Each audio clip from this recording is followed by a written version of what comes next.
Record பண்ணேன். Right. அதனால வந்து நான் முதலாம் கிளாஸ்ல கூடுதலா வந்து பாஸ் பேப்பரை ஷேர் பண்ணி எப்படி எப்படி கேள்விகள் வருது, ஸோ நீங்க எப்படி படிக்கணும் அதை பத்தி தான் கூட சொல்லி கொடுத்தேன் முதலாவது கிளாஸ்ல. ஸோ அப்படித்தானே நாங்க படிக்கிறதா அடுத்தடுத்த கிளாஸ்ல படிப்போம். ஸோ முதலாவது வந்து எப்படி படிக்கிறன்றது தெளிவா தெரிஞ்சா மட்டும்தான் நாங்க சரியா படிப்போம். இப்ப சும்மா படிச்சுட்டு போற ரெண்டு வாக்குல படிச்சுட்டு போனது சரி வர இல்லை. எல்லா பாடம் இப்ப உங்களுக்கு வந்து 9 பாடம் இருக்குது. அப்ப நீங்க வந்து என்ன செய்யணும்னு சொன்னா 9 பாடத்தையும் படிக்கணும் கட்டாயம். 6 முக்கியமான பாடம் எடுத்துக்கிறீங்க. அதோட சாய்ஸ்ல வந்து 3 பாடம் ஒருத்தர் ஒரு மாதிரி எடுத்துப்பாங்க. இப்ப ஏதோ எல்லாத்துக்குமே பாஸ் பேப்பர் கட்டாயம் செஞ்சு பாருங்க. மாடல் பேப்பருக்கு போறதுக்கு முதல் இப்ப நிறைய பேர் என்ன செய்யற பாஸ் பேப்பர் செய்யாம மாடல் பேப்பர் மட்டும் செய்வாங்க. இப்ப மாடல் பேப்பர்னு சொல்ற நேரம் அது ஒவ்வொருத்தர் எடுக்கிறது தானே. இப்ப அது வந்து ஸ்டாண்டர்டா இருக்காது. இப்ப பாஸ் பேப்பர் மாதிரி இருக்காது. சில மாடல் பேப்பர் வந்து கொஞ்சம் கஷ்டமாயிருக்கும், சிலது நல்ல லேஸ் ஆயிக்கும், சிலது கொஞ்சம் சரியா பாஸ் பேப்பர் மாதிரியே ஒரு இடைத்தரமான ஒரு தரத்துல இருக்கும். இப்போ ஏ லெவல் போனாலும் அந்த விஷயம் தான் சொல்லுவாங்க. மாடல் பேப்பருக்கு போது நாங்கள் பாஸ் பேப்பருக்கு தான் முக்கியத்துவம் கொடுக்கணும்.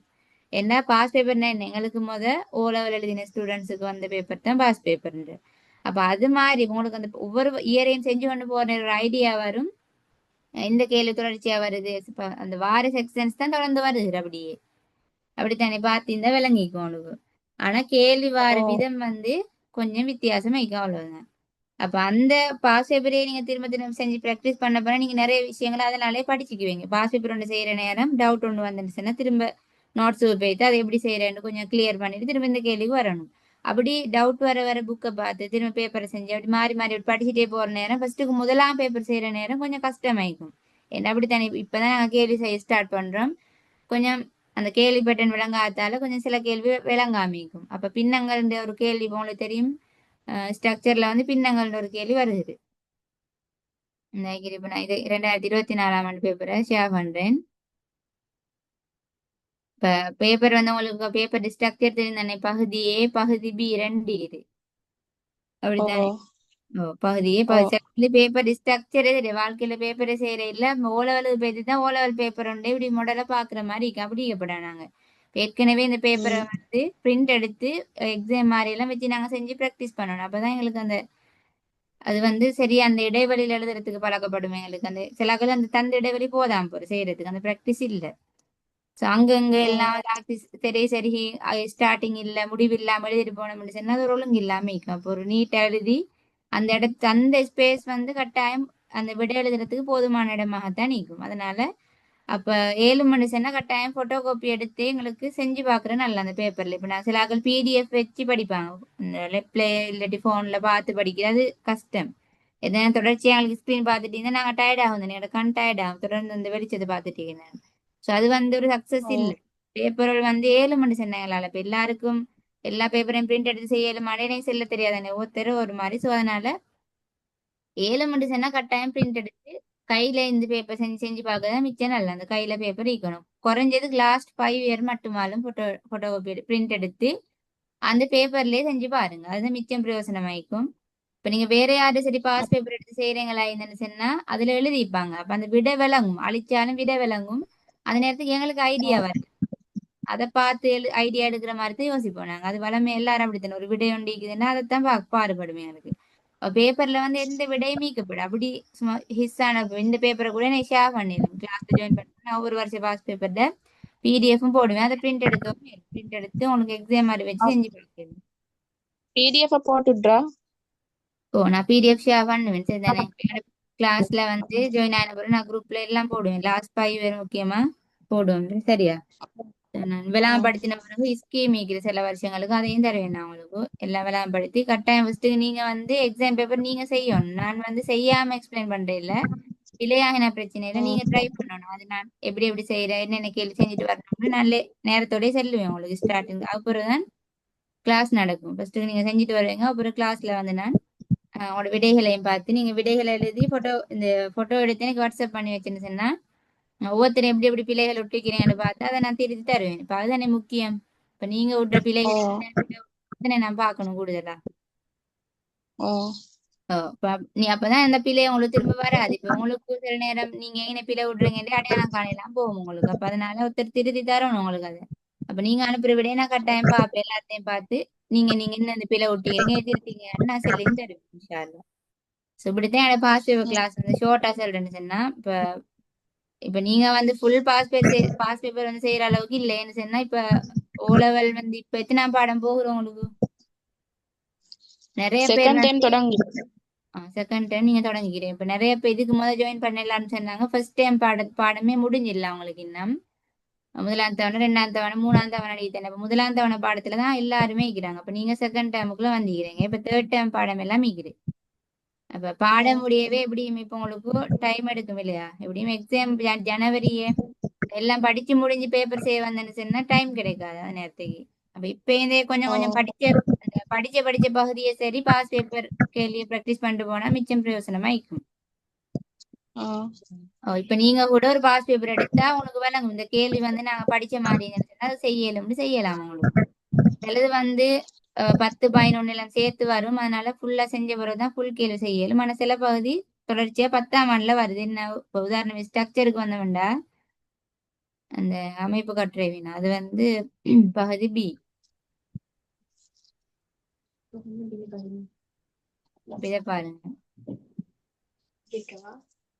இது வந்து பகுதி பி பகுதி பிய பாத்தீங்கன்னு சொன்னா இது வந்து பின்ன கேள்வி இது எப்பயுமே வருது நான் வீடியோ ரெக்கார்டிங்க பாருங்க கட்டாயம் நான் எல்லாமே ஃபுல்லா கிளியரா சொல்லித்தான் நீக்கிறேன் எல்லாம் ஸோ இது வந்து பின்ன இது வந்து 10ஆம் ஆண்டுல மட்டும்தான் நீங்க பின்னங்கள் படிப்பீங்க 11ஆம் ஆண்டுல பாருங்க பின்னங்கள்ன்ற ஒரு பாடமே இல்லதானே அப்படி ஒரு பாடம் இல்ல ஸோ இது வந்து 10ஆம் ஆண்டு தான் அப்ப இந்த 10ஆம் ஆண்டுல மட்டும் அதுவும் நீங்க 2ஆம் பாடமும் 3ஆம் பாடம் இப்படிதான் பின்னமாகிறது நேரத்தோட நீங்க படிச்சுட்டீங்க அப்ப இப்ப மறந்திக்கவும் சான்ஸ் இருக்கு அதனால பாஸ் பேப்பர்ல இருக்கிற பின்ன கேள்வி எல்லாம் செஞ்சு பார்த்தேன்டா அதை பத்தி ஒரு ஐடியா உங்களுக்கு வரும் இப்ப இது வந்து ஃபுல் 10 மார்க்ஸும் உங்களுக்கு எடுக்கலும் இது வந்து ஈஸி இது வந்து பின்னங்கள் எதனாலும் வார ஒரு கேள்வி அதோட சேர்த்து அந்த மனித நாட்கள்ன்ற ஒரு பாடம் பண்ணிக்கிறேன் அந்த அதையும் சேர்த்து தான் வரும் அந்த ஒரு கேள்வி வரும் சில நேரம் வராமையும் விடையிலும் சில நேரம் பார்ட் ஒன்ல அந்த மனித நாட்கள் கேள்வி வருது மனித நாள் வராத நாளே இல்ல அது வந்து ஈஸி கஷ்டம் ஒண்ணும் இல்லாது மறந்துதான் படிச்சீங்க அந்த மனித நாள் கேள்வியில 1, 2 தான் இதுக்குள்ள வரும் வாரண்டா இல்லாட்டி பின்னங்கள் மட்டும் வரும்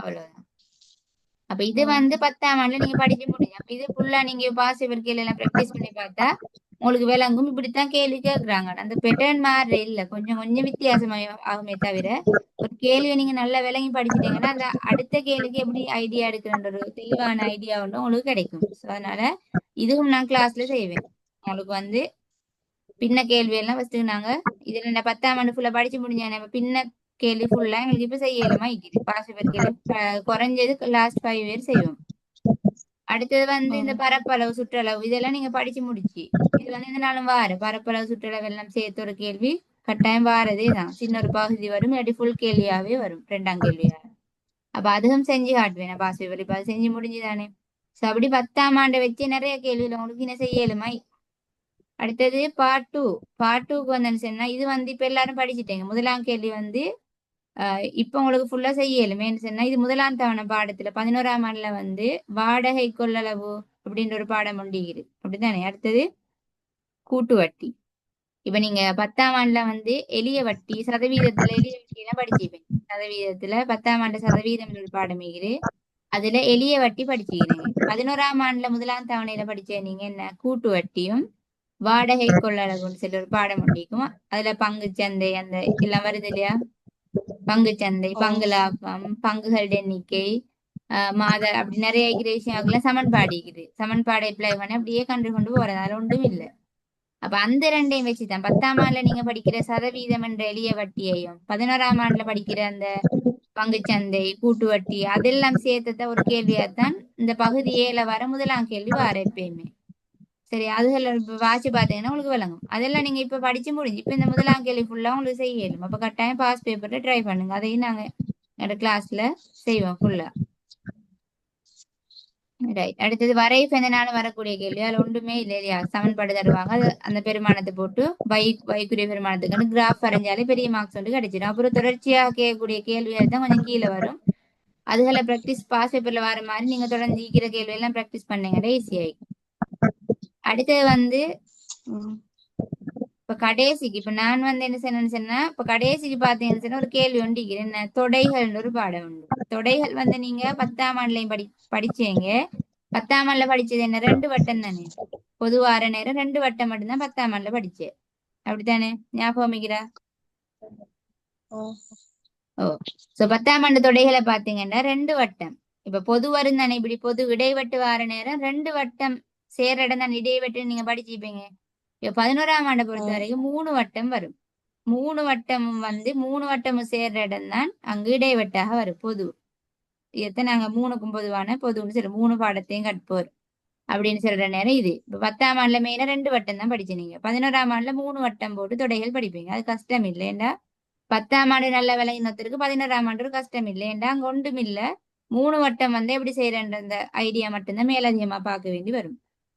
போன கிளாஸ்ல ஜோயின் ஆகினாக்கள் சொன்னாங்க கொஞ்சம் தொடைகள் பாடம் 10ஆம் ஆண்டு கொஞ்சம் கிளியர் போதாண்ட மாதிரி. அப்ப நான் சொன்னேன் என்ன சொன்னா, இது வந்து தொடர்ச்சியா வருகிறது. இப்ப பாத்தீங்கன்னு சொன்னா இந்த ஒரு வாஸ் பேப்பர்லயும் வராம இல்ல தொடைகள்னா அது ஃபுல் கேள்வி உண்டு. அப்ப நீங்க நல்லா அதை படிச்சு பாஸ் பேப்பர் கேள்வி செஞ்சு வச்சேன்னு சொன்னா இப்பயே நீங்க எத்தனையோ கேள்விக்கு ரெடி ஆயின மாதிரி ஓ லெவலுக்கு, அப்படித்தானே? ஓ இந்த தொடைகள் வந்து முதலா நீங்க செய்ய வேண்டிய கேள்வியாக கூட இருக்கும். ஏன்னு சொன்னா இது லேசி தொடைகள் பாடம். இதுல பெரிய அளவு கால்குலேஷன் கணித்தல்கள் ஒன்றும் இல்ல, பெருசா யோசிக்கணும் இல்ல. அது சரியா அந்த நோட்ஸ் ஒழுங்கா நீங்க படிச்சிட்டு கொஞ்சம் கேள்விகள் ப்ராக்டிஸ் பண்ணினா அது எப்படி அந்த கேள்வி அவங்க மாத்தி மாத்தி கேட்டாலும் உங்களுக்கு அதை செய்யறதுக்கு ஒரு ஐடியா வரும் கட்டாயம். ஏன்னா அவ்வளோ ஈஸி. எல்லாரும் இந்த மெட்ஸ் கஷ்டம்னு செல்றாக்கள் இப்ப சிலாக்கள் சொல்லுவாங்களே மெட்ஸ் கஷ்டம், அவங்களுக்கு கூட இந்த தொடைகள் படி ஈஸியா செஞ்சிடணும். அப்ப அப்படி ஒரு கேள்வி யாரும் மிஸ் பண்ணப்பட. இப்ப நீங்க ஸ்கூல்ல சொன்னா தொடைகள் 3ஆம் தவணை பாடத்துல தான் தொடைகள் இருக்குது. அப்ப ஸ்கூல்ல அந்த பாடம் ஃபுல்லா படிச்சு முடிஞ்சு இந்த பேப்பரை செய்ய வந்தேன்னு சொன்னா உங்களுக்கு டைம் இருக்கு. அதனால நீங்க பேப்பர் பார்க்கவும் மாட்டீங்க, அந்த கேள்வி ஒழுங்கா உங்களுக்கு அந்த நேரத்துக்கு ப்ராக்டிஸ் ஆக இல்லைன்னா செய்யலாம் போகும் கஷ்டமாகும். பனியா இருந்தனால நான் என்ன நினைச்சேன்னா எங்களோட கிளாஸ்ல வந்து முதலாவது நாங்க தொடைகளை பார்ப்போம். ஏன்னா தொடைகள் வந்து இப்ப எங்கட நோக்கம் வந்து டேர்ம் டெஸ்ட் எக்ஸாமையும் விட ஓ லெவல் தானே. இப்ப தவணை மார்க்ஸையும் விட இப்ப 2ஆம் தவணைக்கும் உங்களுக்கு இந்த மூணு வட்ட கேள்வி ஒன்று வரப்போறேன் இல்லைன்னு சொன்னா அது 3ஆம் தவணை பாடம் தான். 2ஆம் தவணைக்கு வராது, 3ஆம் தவணைக்கு வரும். அப்ப தவணையை விட்டுட்டு இப்போ ஓலவலு கட்டாயம் ரெண்டு வட்டம் மட்டும் கேட்டு வார இல்லை, இப்படி மூணு வட்டங்கள் தான் கேட்பாங்க கூட கேட்டு. ஏன்னா 12ஆம் ஆண்டுல மூணு வட்டம் வச்சுதான் நிறைய கேள்வி கேட்கலும் ரெண்டு வட்டத்தையும் விட. அதனால மூணு வட்டம் வச்சுதான் இப்படி ஏதோ ஒரு வகையில அந்த மூணு வட்டத்தை இணைச்சுதான் கேள்வி வரும். இப்ப இணையம் பாருங்க எத்தனை வட்டம் வைக்கிற, மொத்தம் மூணு வட்டம் தான் வைக்கிற விளங்குறா அவனுக்கு. ஓ இது ஒரு வட்டம், இது உண்டு. ஸோ ரெண்டு மூணாவது வட்டம் தான் பாருங்க, இதுக்குள்ள ரெண்டுக்குள்ளேயும் சேர்த்து மூணாவது வட்டத்தை வரைஞ்சி வச்சுக்கிறாங்க. அது ஏதோ ஒரு வகையில நாலு வட்டம் எல்லாம் வரப்போறதுல மூணு வட்டம் தான், அதை ஏதோ ஒரு வகையில ஜாயின் பண்ணி வச்சுப்பாங்க. இப்ப நான் வரைஞ்சி காட்டின மாதிரி தான் நீங்க பெரும்பாலும் உதாரணங்கள் போட்டு போட்டு படிப்பீங்க இப்படி. ஸோ இப்படியும் வரையிலும் உங்களுக்கு இல்லாட்டி இந்த இதுல இதை பார்த்துட்டு இது என்ன மூணு வட்டம் மாதிரி யோசிக்கலாம். மூணு வட்டம் மீக்குது, இந்த மூணு வட்டத்தை அவங்க ஜாயின் பண்ணிக்கிற விதம் தான் வித்தியாசம். அப்ப ஏதோ உங்களுக்கு மூணு வட்டம் வச்சுதான் கேள்வி வரக்கூட, ஏன்னா நிறைய கேள்வி நீங்க பாஸ் பேப்பர் எடுத்து பார்த்தாலே உங்களுக்கு விளங்கும். அப்ப 11ஆம் ஆண்டு தொடைகள் படிக்காம உங்களுக்கு இந்த கேள்வி செய்யற கஷ்டம். 10ஆம் ஆண்டு தொடையில ரெண்டு வட்டம் மட்டும் மிகிறதால ரெண்டு வட்டம் உள்ள கேள்விகளையும் தான் உங்களுக்கு செய்யலுமே தவிர கூடுதலாகிக்கிட்டு மூணு வட்டம் தான். அப்ப 11ஆம் ஆண்டு தொடை படிக்காம உங்களுக்கு இந்த தொடைகள் செய்யற கஷ்டமா இருக்கும். அப்ப அதனால இது ஈஸி, மிச்சம் தியரி படிக்க டைமும் எடுக்காது. ஒரு எக்ஸாம்பிளை வச்சு நல்லா எக்ஸ்பிளைன் பண்ணினாலும் உங்களுக்கு அது விளங்கிடும் எல்லாம். மிச்சம் டைம் எடுக்க 12ஆம் ஆண்டு படிக்கிறதுக்கு. அப்ப அதனால நான் என்ன செய்வேன்னு சொன்னேன், எங்களோட கிளாஸ்ல முதலாவது நாங்க ஸ்டார்ட் பண்ண போறது தொடைகள் தான். ஃபர்ஸ்ட்டுக்கு வந்து ஓ பின்னங்களை பார்ப்போம்னு சொன்னேன். பின்னங்கள் முடிகிறதோட தொடைகள் என்ன சொன்னா பின்னங்கள் தான் இப்ப லாஸ்ட்டுக்கு ஒரு இப்போ உங்களுக்கு எக்ஸ்பிளைன் பண்றேன். 2019ஆம் ஆண்டு ம் கேள்வி வந்து பின்னங்கள் தான் நான் ஸ்டார்ட் பண்ணி வச்சுக்கிறேன். இப்ப பின்னங்கள் தொடங்கிக்கிறதால பின்னத்தை ஃபர்ஸ்ட் பாஸ் பேப்பர் கேள்வி எல்லாம் முடிச்சிட்டு தொடைகளுக்கு வருவோம்னு சொல்லிக்கிறேன். இந்த தொடைகள் எப்படி சொன்னா 10ஆம் ஆண்டையும் குயிக்க ஒரு ரிவிஷன் வந்து செய்வோம். அப்போ உங்களுக்கு அது வந்து ஒரு ஞாபகப்படுத்தல தானே, சில நேரம் மறந்திக்க சான்ஸ் இருக்குது. இப்ப நிறைய பேர் சொன்னாங்க 10ஆம் ஆண்டு கொஞ்சம் கஷ்டம் இல்லை, கஷ்டம் ஒண்ணும் இல்லை கொஞ்சம் மறந்திக்கும் இப்ப மிச்ச நாள் தானே படிச்சு. இப்ப அதனால நாங்க முதலாவது செய்ய ஓ போறோம்னு சொன்னா 10ஆம் ஆண்டை வந்து கொஞ்சம் அந்த 10ஆம் ஆண்டு தொடைகளையும் நான் ரிவைஸ் பண்ணி அது உங்களுக்கு இருக்கிற டவுட்டையும் கேட்டு படிச்சு கேளும். அது பிறகு 11ஆம் ஆண்டு நான் குயிக்கா உங்களுக்கு தேவையான மாதிரி அளவுக்கு படித்து தருவேன். நான் படிச்சு நான் கேள்விகள் தருவேன் உங்களுக்கு ப்ராக்டிஸ் பண்றதுக்கு. அதை இடக்கட உங்களுக்கு எனக்கு விடைகள் அனுப்பி சரியான செக் பண்ணிக்கொள்ளவும் மேலும். சரிதானே?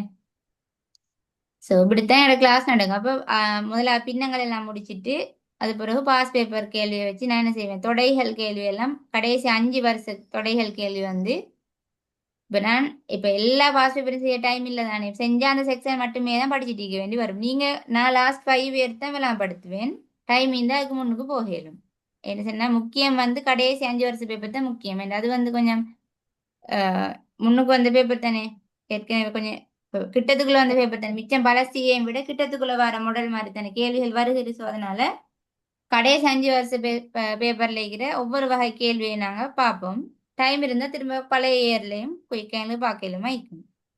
ஸோ கடைசி 5 வருஷம் செஞ்சோடனே உங்களுக்கு ஐடியா கொண்டு வரும் இப்படி அதை செய்யறேன். அப்புறம் உங்களுக்கு பழைய பழைய பாஸ் பேப்பரும் உங்களுக்கு ப்ராக்டிஸ் பண்ணிக்கலாம். இப்போ கிளாஸ்னு வர எல்லாம் செஞ்சுட்டு டைம் இல்லை தானே. இப்போ தொடைகளே செஞ்சுட்டு இருந்தா கடைசி பழைய பாஸ் பேப்பர்லேருந்து தொடைகள் மட்டும்தான் செஞ்சு விடும். அப்போ அது வந்து பிரயோசனம் இல்லாமல் போய்த்திடும். ஏன்னா எல்லா செக்ஷனுக்கும் நீங்கள் ரெடி ஆகணும். அப்ப அதனால நான் கடைசி 5 வருஷத்தை வச்சு உங்களுக்கு தேவையான விஷயம் எல்லாம் அதில் தியரியும் கிளியர் ஆகும், கேள்விக்கும் நீங்கள் ப்ராக்டிஸ் ஆகிடுவீங்க. அப்புறம் உங்களுக்கு எந்த கேள்வி வந்தாலும் நீங்கள் சரியா படிச்சேன்னு சொன்னா உங்களுக்கு எந்த கேள்வியும் என்ன செய்யலுமா இருக்கும். இப்போ நான் இன்ஷால்லா ம். எப்படி எப்படி படிக்கணும், எப்படி எப்படி படிச்சா அவங்களுக்கு ஈஸி, பாசிபிள் எப்படி கேள்வி வருது, எப்படி அதை ஈஸியாக செய்யலும் எல்லாம் சொல்லி தருவேன். ஆனா அதை நீங்கள் ப்ராக்டிஸ் பண்ணினா மட்டும்தான், அது நான் சொல்றபடி படிச்சா தான் உங்களுக்கு ஒழுங்கா ரிசல்ட்ஸ் எடுத்துக்கலாம். அப்படித்தானே மத்தாக்கள் ஓ. செல்றாங்கன்றதுக்காக எங்களுக்கு ரிசல்ட்ஸ் வருமா? சும்மா வராது. இல்ல. அப்ப எங்கள்ல தான் இருக்கிறது இன்னும் கொஞ்சம் காலம் தான் நிற்கிது, மிச்ச காலம் இல்லை. இப்ப நாங்க சொன்னதுக்கு இப்ப காலம் குயிக்கா போகுது. பின்ன ஒரு எவ்வளவு காலம் இருக்கிறோம் உங்களுக்கு எக்ஸாமுக்கு? ஜனவரி எக்ஸாம். இப்ப 12ஆம் மாசத்தோட என்னோட கிளாஸ் முடிஞ்சிடும் இன்ஷால்லா. இப்ப ஜனவரி எக்ஸாம் எடுத்தாலும் ஜனவரி கிளாஸ் இருக்காது இன்ஷால்லா. நாங்க 12ஆம் மாசம் ம். கண்டினியூவா செய்வோம். செய்ய ட்ரை பண்ணுவோம் இன்ஷால்லா. ஸோ 12ஆம் மாசம் வர செஞ்சேன்னு சொன்னா உம் எவ்வளவு காலம் இருக்கிறோம் உங்களுக்கு? எவ்வளவு காலம் கிளாஸ் நடக்க போகுது? ம். 7 மாசம் அப்படித்தானே? ஓ. ஓ. 6ஆம் மாசத்துல இருந்து கிளாஸ் ஸ்டார்ட் ஆகிறது எப்பவுமே. ஸோ 6ஆம் மாசம் தானே நீ 6ஆம் மாசம் தொடங்குறது. ஸோ 6ல இருந்துன்னு சொன்னா மொத்தம் ம். 7 மாசம் இருக்கிற அதுல அந்த 7 மாசத்துல நான் ஃபுல்லா அவங்களுக்கு தேவையான விஷயங்கள் எல்லாம் சொல்லி தருவேன். ஸோ நீங்க நான் சொல்றபடி ப்ராக்டிஸ் எடுக்கணும். நான் எல்லாம் காட்டி தருவேன். பாருங்க இப்படி கேள்விகள் வருது, நீங்க இப்படி இப்படி ப்ராக்டிஸ் எடுக்கணும், இந்த கேள்விகள் செய்யுங்கன்னு சொன்னா கட்டாயம் செய்யணும்.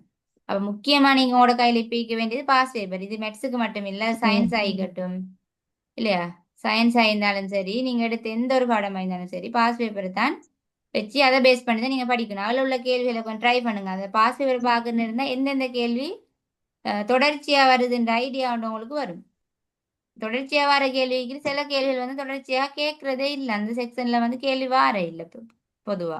அப்படி மீக்கிற இப்ப அவனால கேட்பாங்க. ஆனா சில பகுதிக்கு சயின்ஸ்ல கூட பாத்தீங்கன்னா தொடர்ச்சியா வருகிற அந்த கேள்வி, அதுல கேள்வி கேட்காம விட ஓ. மாட்டாங்க அப்படி. அப்ப அது கட்டாயம் நாங்க தொடர்ந்து வராத ஒரு கேள்விக்கு ரெடியா இருந்ததை விட தொடர்ச்சியாக கேட்கக்கூடிய பகுதிகளை கட்டாயம் படிச்சா மார்க்ஸ் வரும் தானே ஷுவரா. அப்ப அது எங்க இருந்து நாங்க படிச்சு போக முடிச்சுன்னா ஓ. பாஸ் பேப்பர்ல டச்சோட இருந்தா மட்டும்தான். அப்ப பாஸ் பேப்பரை வச்சு நான் சொல்ல இல்ல பாஸ் பேப்பருக்கு மட்டுமே படிங்கன்னு, அதை வச்சு அதுக்குரிய நோட்ஸ் பகுதியெல்லாம் நீங்க புத்தகத்துல படிக்கணும். அது கேள்விப்பட்டேன்னா பாஸ் பேப்பர்ல பார்க்கணும். பாஸ் பேப்பர்ல கேட்டுக்கிற கேள்வியில கட்டாயம் விட எழுதி பழகணும். நீங்க அதுக்கு எப்படி விட எழுதுற அல்ல கேட்ட கேள்விக்கெல்லாம் ஆன்சர் பண்ணல மைக்கணும் உங்களுக்கு. அப்போ ஒரு பாஸ் பேப்பரை ஒரு முறை மட்டும் செய்யாம திரும்ப திரும்ப அந்த பாஸ் பேப்பர் செய்யுங்க, ட்ரை பண்ணுங்க. பட் சிலாக்கள் யோசிப்பாங்க ஒரு ஒரு முறை செஞ்சா போதுண்டு, அப்படி இல்லை. உங்களால 7 டைம் வீக்கிற அளவுக்கு ரிப்பீட் பண்ற அளவு நல்ல திரும்ப திரும்ப செய்ய செய்யத்தான் உங்களுக்கு ப்ராக்டிஸ் ஆகும். இப்ப இந்த தொடைகள் ஒரு கேள்வி செஞ்சுட்டீங்கன்னு சொன்னா 1ஆம் முறை கொஞ்சம் கஷ்டப்படுவீங்க. இப்ப 2 3 நாட்கள் திரும்ப அந்த கேள்வி செஞ்சு பார்த்தா உங்களுக்கு இன்னும் புதிய புதிய ஐடியா வர மாதிரி இருக்கு, ஈஸி ஆயிக்கும்.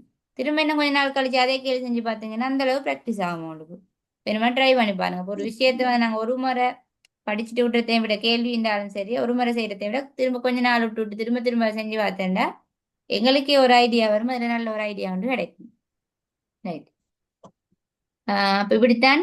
அப்ப தொடைகள் வந்து நீங்க பயப்படுது இன்ஷால்லா. 11ஆம் நீங்க லேட்டா படிச்சாலும் நான் ஃபர்ஸ்ட்டுக்கு நான் படித்து தரத்தாலும் உங்களுக்கு இப்பயே ஈஸியா அந்த கேள்விக்கு ட்ரை பண்ணிடுறேன். அது ஈஸியான கேள்வி, அதை விட்டா சும்மா நீங்க விட வேண்டிய அவசியமே இல்லை. இதுக்கு டைமே போகாது. நீங்க நல்லா சரியா படிச்சு பாஸ் பேப்பர் எல்லாம் ப்ராக்டிஸ் பண்ணி இதாக்கிட்டீங்கன்னு சொன்னா உங்களுக்கு இந்த கேள்வி குயிக்கா செஞ்சு மற்ற கேள்வி செய்யறது டைம் மிச்சமாகும். இப்ப சில கேள்விக்கிட்டே கொஞ்சம் கால்குலேஷன் கேள்வி எல்லாம் கொஞ்சம் அமைதியா செய்யணும். நாங்க மேல பிழைச்சிட்டுன்னு சொன்னா இப்ப மேல கேள்வியில நாங்க எடுக்கிற தரவுகள் எல்லாம் கீழேக்கு தேவைப்படும். அப்ப மேல நாங்க பிழையா செஞ்சிட்டோம்னு சொன்னா கீழே கீழே எல்லாமே பிழையா போய்த்திரும். அப்ப அங்க கால்குலேஷன் மேல அப்படித்தானே நிறைய கேள்வி மேல கண்டுபிடிக்கிற தரவை கீழே பயன்படுத்திட்டு போற மாதிரி இருக்கும்.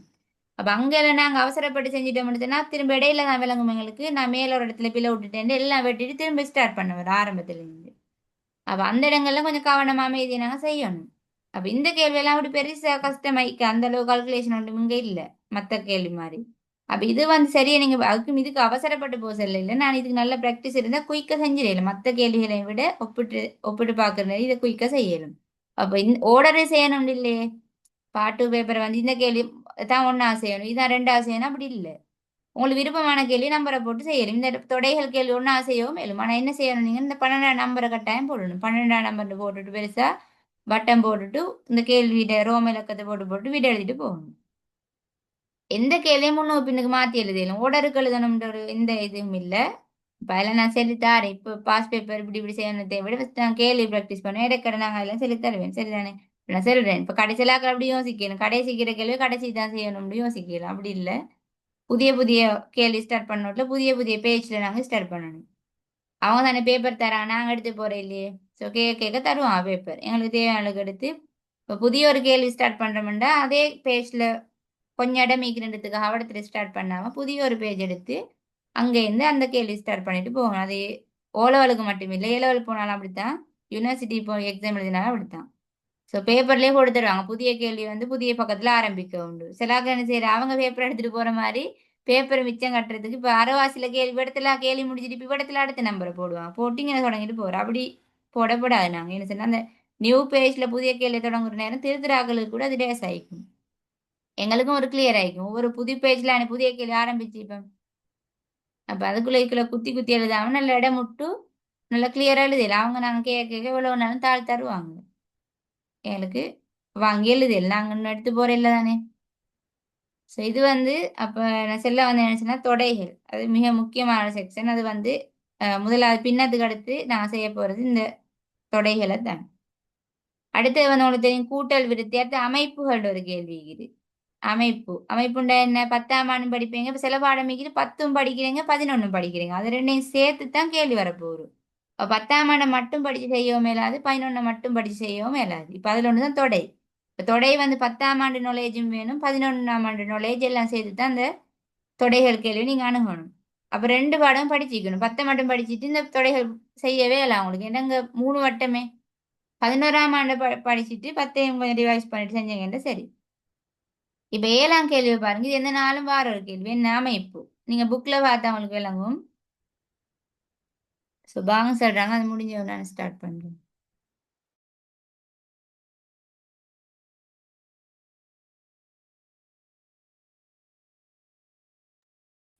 ஓகே, கண்டினியூ பண்ணுவோம். ரைட், இப்போ நான் சொல்லிக்கொண்டு இந்த மாதிரி தான். இப்போ யாரு நியூ ஒருத்தன் மெசேஜ் போட்டிருந்தீங்க எட்டாவது அனுப்பிச்சுக்கொள்ளுங்க. சரி தானே? எனக்கு கிளாஸ் எல்லாம் இப்போ நடக்கிறத பற்றி தான் நான் எக்ஸ்பிளைன் பண்ணி கொண்டிருக்கிறேன். ஸோ கண்டினியூவாக பார்த்து கொண்டிருந்தீங்க. நான் எல்லா டீட்டெயில்ஸும் சொல்கிறேன். சரி தானே? யார்? இல்மா.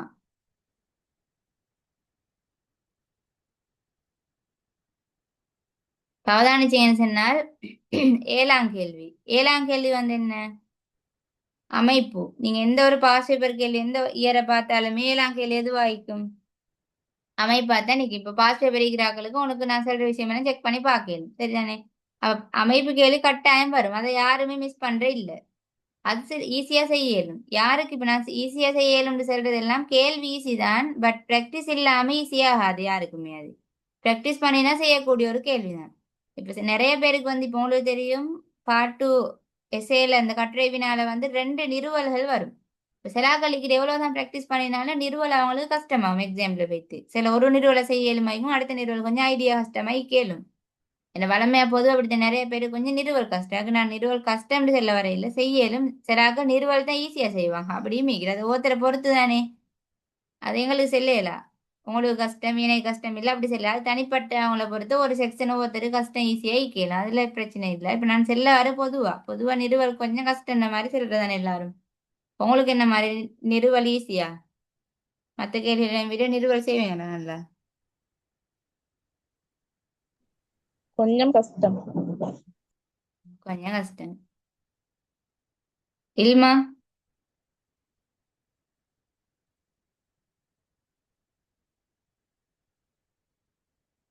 உங்களுக்கு அந்த மைக் ஆன் பண்ணி பேசலும் சரியா? நான் கேள்வி கேட்க நேரம் மைக் ஆன் பண்ண தெரியும் தானே? மைக்கு மேல கையை வச்சுன்னு ஒன்னாகும், கிளிக் பண்ணியாண்ட.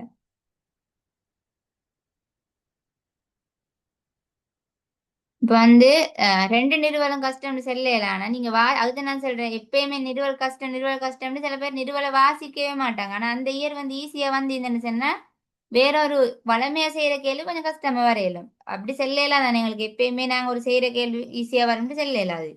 அந்த கேள்விட அந்த கடினத்தன்மையில தன்மை கொஞ்சம் மாறிடும். இந்த முறை நிறுவல் ஈஸியா வந்ததுக்கு அடுத்த முறை நிறுவல் ஈஸியா வரும்னு செல்லவும் மேலாது. இந்த முறை அமைப்பு ஈஸியா வந்து அடுத்த முறை கஷ்டமா வரும், அப்படியெல்லாம் எழுத செல்லலாம். அதுதான் உங்களுக்கு இந்த மேலதிக வாசிப்பு நேரம் 10 நிமிடங்கள்னு தருவாங்க. உங்களுக்கு தெரியும், பேப்பர்லயே போட்டிப்பாங்க, கட்டாயம் பாருங்க அது இருக்கிற பேப்பர்ல, சரியா? அப்ப சிலாக்கள் என்ன செய்யறேன்னு சொன்னா, அந்த மேலதிக 10 நிமிஷத்தையும் என்ன செய்யற, கேள்வி செய்யறதுக்கு யூஸ் பண்ணிக்கிறான். அந்த 10 நிமிஷத்தையும் உள்ள எழுதுறதுக்கு எடுத்துக்குவோம், பாசி எல்லாம் பார்க்க தேவையில்லை நினைப்பாங்க. ஆனா அவங்களுக்கு தான் கஷ்டமாகும் நல்லாவே. ஏன்னு சொன்னா, கேள்வியை தெரிவு செய்யறது தான் மிக முக்கியம். இதை எழுதுறதுக்கு முதல் ஃபர்ஸ்ட்டுக்கு பார்ட் 2க்கு தான் பொருத்தம். பார்ட் 1 பொறுத்த வரைக்கும் எல்லாம் செய்யணும் நீங்க. 25 கோ 25 கேள்வி அளிக்கிறது, அது கோட் அடிக்கிறதுக்கு இல்லை, நீங்க ஷார்ட் ஆன்சர் எழுதுற 25 கேள்வி இருக்குது. அடுத்தது வந்து அமைப்பு கட்டுரை வினாக்கள் 4 இருக்குது, அதெல்லாம் கட்டாயம் செய்யணும். அது வந்து பார்ட் 1, அது எல்லாரும் தெரிஞ்சதுதானே. அது நீங்க சாய்ஸ் இல்லைங்க உங்களுக்கு, தெரிவு செஞ்செடுக்கிறதுக்கு ஒண்ணும் இல்லை, எல்லாம் ஃபுல்லா செய்யணும். 2 ஹவர் பேப்பர். பார்ட் 2 எப்படி 3 ஹவர் பேப்பர், அது வந்து 3 ஹவரும் 10 நிமிஷமும் தருவாங்க. என்னத்துக்கு அந்த 10 நிமிஷம்டா, நீங்க சரியா கேள்வியை வாசிச்சு உங்களுக்கு லேசான கேள்வியை தெரிவு செஞ்செடுக்கிறதுக்காக தான் அந்த 10 நிமிஷம். அந்த 10 நிமிஷத்தை நீங்க சரியா பயன்படுத்தினா தான் உங்களுக்கு ஈஸியா கேள்வி செஞ்சு கொண்டு போயிடும். அந்த 10 நிமிஷத்தையும் பார்த்து நீங்க எழுதுறதுக்கு எடுக்க வேண்டிய அவசியம் இல்லை. உங்களுக்கு 3 ஹவர் தாராளமா போதும். அவ கேள்வி தெரிவு செய்யறது முக்கியம். அதுக்காக ஒரு கேள்வியை வச்சுட்டு ஃபுல்லா வாசிக்கிறேன் இல்ல, மேலோட்டமா வாசிட்டு போகல எனக்கு விளங்கும். இந்த கேள்வி கொஞ்சம் ஈஸியா இருக்குது, இது கொஞ்சம் கஷ்டமா ஐடியா வராத மாதிரி இருக்குது, ஈஸியான கேள்விகளை மட்டம் போட்டு போய் அதுக்கும் அதுலயும் ஈஸியான ஒரு கேள்வியை தெரிவு செஞ்சுதான் நீங்க எத்தனை கேள்வி செய்யணும் பார்ட் 2ல சொல்லுங்க பாப்போம். எத்தனை கேள்வி செய்யணும்? நான் பாருங்க, இதெல்லாம் சிலாக்கள் வாசிக்கிற இல்ல. பகுதி ஏல இருந்து 5 வினாக்களையும் பகுதி பியில இருந்து 5 வினாக்களையும் தான் மொத்தமாக 10 வினாக்களுக்கு நீங்க விட எழுதணும். ஆனா பகுதி ஏல வந்து எத்தனை வினாய்க்கு இருந்தா பாருங்க, பகுதி ஏல டோட்டல் எத்தனை வினாய்க்குது? 6. 6 கேள்விகள் இருக்குது. பகுதி பியிலையும் அதே மாதிரி எத்தனை இருக்குது? 6. எஸ், 6 தான் இருக்குது. அதுக்காக இப்ப சிலாக்கள் எப்படி செய்யறது தெரியுமா, பகுதி ஏபி இல்லாம மொத்தமா 10 கேள்வி செஞ்சா சரிதானே, அப்படியும் செய்யறாக்கள் இருக்குது. அப்படி செய்ய இயலாது. இப்ப நீங்க பகுதி ஏல ஃபுல்லா 6 கேள்வியும் செஞ்சுட்டு பகுதி பியில 4 செஞ்சா உங்களுக்கு அங்க மார்க்ஸ் கிடைக்காது. பகுதி ஏல இருந்து ஒரு 5 கேள்வி தான் மார்க்ஸ் தர போறாங்க. நீங்க எதுல கூட எடுக்கிறீங்களோ அதுல அப்ப எங்களுக்கு அங்க கூட எழுதிக்க டைம் இல்லையே, சரியா கேள்வியை சாய்ஸ் பண்ணி பகுதி ஏல இருந்து 5 கேள்வி, பகுதி பியில 5 கேள்வி தெரிவு செஞ்சு எழுதணும். ஒவ்வொரு கேள்வியும் விடையலும், பகுதி ஏல ஒரு கேள்வி விடையலும், பகுதி பியில ஒரு கேள்வியை விடையலும் எழுதாம. அதுக்கு அந்த விடுற கேள்வி எதுன்றது தான் நீங்க என்ன செய்யணும், அந்த 10 நிமிஷத்துல நல்லா பேப்பரை வாசிச்சு தெரிவு செஞ்சு எடுக்கணும். எந்த கேள்வி கொஞ்சம் கஷ்டமாயிக்குது, நீங்க வளமையா பிராக்டிஸ் பண்ற கேள்வி கூட அந்த இடத்துல போய் உங்களுக்கு கொஞ்சம் கஷ்டமாயி கேளும், அது செல்லையில தானே எங்களுக்கு அந்த இடத்தை பொறுத்து. அப்ப நீங்க தான் அந்த கேள்வியை வாசிச்சு கேள்வி பேப்பர் அந்த டைம்ல வாசிச்ச அமைதியா 10 நிமிஷத்துக்குள்ள சரியான அந்த 10 கேள்வியை தெரிவு செஞ்சு எடுத்துக்கணும். அதுவும் பகுதி ஏல இருந்து 5 கேள்வியும் பகுதி பியில இருந்து 5 கேள்வியும், சரிதானே? அதுல தெரிவு செஞ்சு எடுத்துட்டு அதுல எது நல்லா ஈஸி ஆயிக்கிறோம் அதான் ஃபர்ஸ்ட் செய்யணும். பகுதி ஏ தான் ஃபர்ஸ்ட் செய்யணும், பகுதி பிஏ தான் ஃபர்ஸ்ட் செய்யணும், அப்படி ஒன்றும் இல்லை, சரிதானே? எதையும் அவ்வளவு செய்யணும். ஆனா பகுதி ஏபின்னு கட்டாயம் மேல போட்டுங்க. பகுதி ஏபி போடாம நீங்க நம்பர் போட வேணாம். பகுதி ஏ பகுதி பி எல்லாம் போடணும், கேள்வி நம்பர் போடணும், ரோம் இலக்கம் போட்டு தான் எழுதணும். நம்பர் தெரியாட்டி அங்க மார்க்ஸ் தர மாட்டாங்க. எதுக்கு இந்த கேள்விக்கு விடன்னு தெரியாதானே, அவங்க எல்லாம் இதுக்குரிய விட தானேலாம் தேடி தேடி போட மாட்டாங்க. நீங்க தான் சரியா நம்பர் போட்டா மட்டும்தான் அதுக்குரிய மார்க்ஸ் கிடைக்கும். அப்ப அதுல நாங்க முக்கியமா இருக்கணும், அதெல்லாம் பிறகு பார்ப்போம். சரி, எக்ஸாம் கிட்ட எல்லாம் சொன்னதான் உங்களுக்கு இன்னும் பிரயோசனமாயிக்கும். இப்ப நாங்க கூட கேள்வி செய்யறத பார்ப்போம். அந்த கேள்வி பேப்பர் நான் நிறைய விஷயம் சொல்லி தந்துட்டேன் தான், திரும்ப நான் ஞாபகப்படுத்துவேன் எக்ஸாம் கிட்ட வாங்குற நேரம், சரி? அதெல்லாம் இப்ப நான் செல்ல வந்த விஷயம் என்ன சொன்னா, இந்த அமைப்பு 7ஆம் கேள்வியை பார்த்தீங்கன்னா இது எப்பயுமே வருது. பகுதி பியில வந்து ஒரு கேள்வி அமைப்பு. அந்த அமைப்பு வந்து நீங்க 10ஆம் ஆண்டுலையும் படிச்சுக்கிறீங்க, 11லையும் படிப்பீங்க. 3ஆம் தவணையில ஐக்குது அமைப்பு. எஸ், 3ஆம் தவணை இல்லாட்டி 2ஆம் தவணையில இருக்கும். 3ஆம் தவணைன்னு நினைக்கிறேன், அப்படித்தான் ஞாபகம் இன்னைக்கு பாருங்க. சிலாக்கள் இன்னும் படிச்சிக்க மாட்டேங்க, 11ஆம் ஆண்டு அமைப்பினும் படிச்சிக்க மாட்டேங்க. ஆனால் ஓலோல் எக்ஸாமுக்கு தேவைப்படும். அப்ப இந்த அமைப்பு இப்போ உங்களுக்கு செய்யலாமே இருக்குமேண்டா, இது கொஞ்சம் 10ஆம் ஆண்டு ஐடியாவும் வேணும், 11ம் வேணும். அப்ப ரெண்டு 10ஆம் ஆண்டுல இருக்கிற அமைப்பு 11ஆம் ஆண்டுல இருக்கிற அமைப்பு ரெண்டும் படிச்ச போது இது உங்களுக்கு இந்த கேள்வி ஃபுல்லா செய்யலும். இது ஒரு கஷ்டம் இல்லை, அவன் சொல்றது செஞ்சு கொண்டு போறது. எப்படி பாகை மாநில இது எடுக்கிறது, எப்படி பாகை மாநில வட்டம் வரைகிறது, எப்படி அந்த பாகை பாக்குறது, சில பாகை பாக்குறது கஷ்டம், அது நேரத்துக்கு அது பிழையாகும். அது பாகை எடுத்து நீங்க வரையல, அதெல்லாம் நீங்க சரியா நோட்ஸை படிச்சுன்னு சொன்னா ப்ராக்டிஸ் எடுத்தேன்னா ஈஸியா இருக்கும். அதுக்கு எப்போ இந்த பாசிபிள் கேள்வி செஞ்சுட்டீங்கன்னு சொன்னா அந்த கேள்வி கேட்கிற மெத்தட் அதில் என்ன கூட அடிக்கடி இந்த நாளும் கேட்கிற விஷயங்கள் இருக்குது அதெல்லாம் உங்களுக்கு படிச்சு கேளுமா இருக்கும். அப்ப நான் உங்களுக்கு காட்டி தந்தீங்களே தொடர்ச்சியா வரக்கூடிய கேள்விகள், முதலாம் கேள்வி சதவீதம், ஐக்கியம், அமைப்பு, தொடைகள், இதெல்லாம் தொடர்ந்து வரக்கூடிய செய்யலுமான கேள்விகள் தான். அடுத்து வந்து இந்த கூட்டல் விருத்தி, பெருக்கல் விருத்தி, அது வருது இல்லையா? கூட்டல் விருத்தி அது ரெண்டும் சேர்ந்து வரும், இல்லாட்டி ஏதாவது ஒன்று வரும், அப்படி இருக்குது தானே. எத்தனாம் கேள்வி அது? அஞ்சாவதா? இல்ல, அஞ்சாவது வந்து சமன்பாடு உருவாக்குது. இப்ப சமன்பாடு நீங்களா உருவாக்கி செய்யற ஒரு கேள்வி எப்பயும் வரும். இது ஈஸியானாக்க செய்யலும். நாங்களா சமன்பாடு உருவாக்கி அதை தீர்த்து கொண்டு போய், அதாவது கஷ்டம் இல்லை, எல்லாமே அப்படித்தான்.